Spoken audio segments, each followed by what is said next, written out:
Which Pokemon game did you start on? We got a really simple list right here that lists all the Pokemon games starting from the Game Boy all the way down to the Nintendo Switch.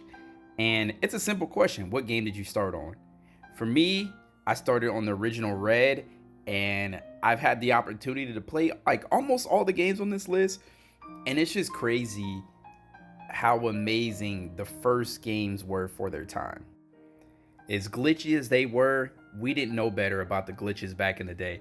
And just the fact that you could collect all these Pokemon, there was a bunch of content, a bunch of exploration. It was a pretty long game considering the fact that it was a Game Boy RPG. The Pokemon designs are really cool. I still remember how scary Golbat was until this day. And it's just really cool to think of how like the jump from Pokemon Red and Blue even to Yellow was a significant jump. And then the jump to Gold and Silver, which are my favorite games personally, was amazing. And I think Gold and Silver are still gorgeous looking games. Then you have the jump to Ruby, Sapphire, Emerald, that generation 3 of games on Game Boy Advance. Gorgeous. Ruby, Sapphire, Emerald have an amazing set, and then the remakes with Fire Red and Leaf Green are fun, and I'm playing through that right now.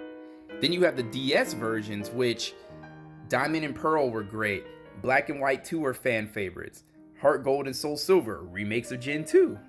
You jump to the 3DS era, which I start missing some of these games. I didn't play Sun and Moon, but I beat about half of X and Y, and I played Omega Ruby. Fun. Then you jump to the Switch games, which there's a little bit more controversy here. I couldn't play Let's Go Pikachu because you don't battle Pokemon, you don't battle wild Pokemon. Sword and Shield was a disappointment, was definitely expecting a lot more. The Diamond and Pearl remakes didn't quite hit, they just felt very generic.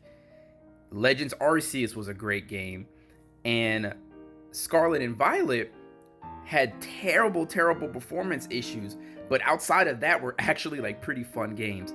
I didn't play Legends ZA, so it's just really interesting to see how Pokemon had like this consistent like up pattern, and in around the 3DS era you see it wavering a little bit, and in the Switch it's fairly dipped. So I really want to see what this new Pokemon does with Rivering Waves or whatever, the Sea in the Waves game. I think that's actually going to be a good return to form for Pokemon fans. But let me know what you think below. What was the Pokemon game that you started off with, and what's your favorite Pokemon game of all time? See you later. Deuces.